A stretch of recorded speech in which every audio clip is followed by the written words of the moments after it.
Hai Sobat Kalbemed, bersama saya Dr. Laurencia Ardi.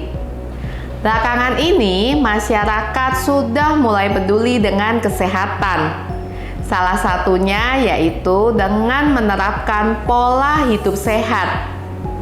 Pola hidup sehat sendiri dapat dilakukan dengan mengatur asupan makanan, menggunakan sumber pangan yang berkualitas, olahraga rutin, dan istirahat yang cukup. Sumber pangan yang berkualitas menjadi salah satu kunci dalam pola hidup sehat, seperti pangan yang mengandung nutrien penting bagi tubuh dan pangan organik atau non-GMO. Lalu, tahukah Anda apa itu GMO? Yuk kita bersama-sama memahami lebih dalam apa itu GMO, sehingga kita bisa mengetahui bahan pangan GMO ini friend or foe.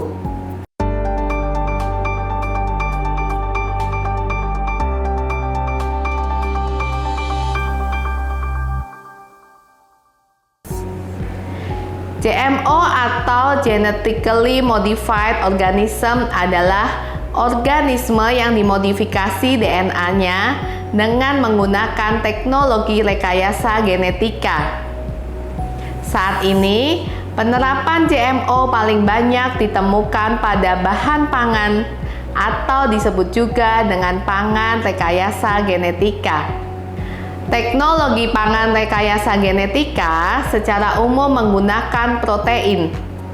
Sebagai contohnya, pada tomat di mana salah satu gen pada biji tomat diubah dengan protein dari gen lain atau disebut dengan transgenik, sehingga tomat GMO menjadi lebih besar ukurannya. Lalu apa saja bahan pangan yang telah dilakukan rekayasa genetika?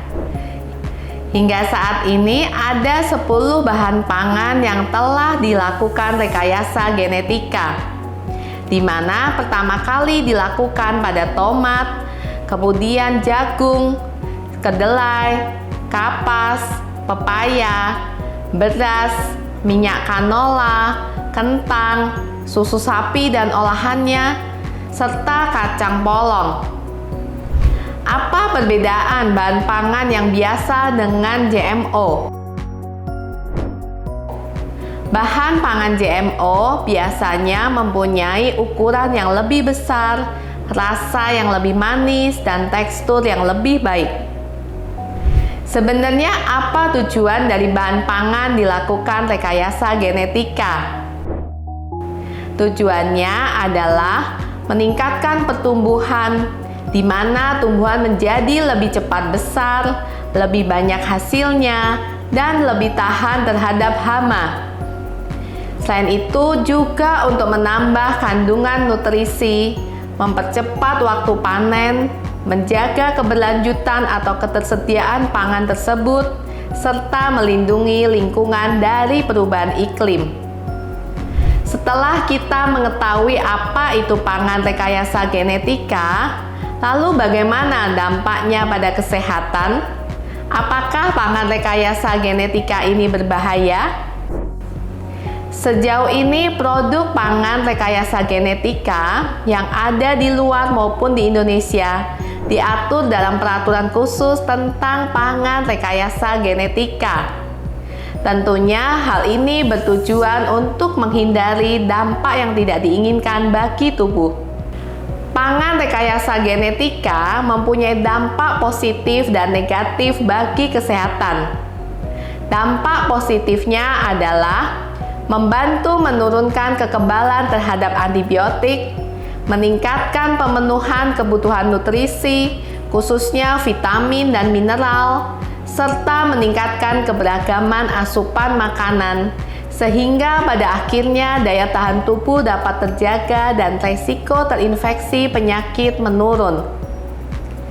Dampak negatif yang paling sering ditemukan adalah alergi. Sedangkan dampak lain seperti kanker belum terbukti hingga saat ini. Oleh karenanya, untuk menghindari dampak negatif ini, maka pilihlah pangan rekayasa genetika yang telah disetujui oleh Badan POM dan bijak dalam mengonsumsinya. Nah, dengan demikian Anda menjadi lebih tahu apa itu GMO atau pangan rekayasa genetika dan dampaknya bagi kesehatan. Selama kita bijak dalam mengonsumsinya, maka bahan pangan GMO relatif aman bagi kesehatan.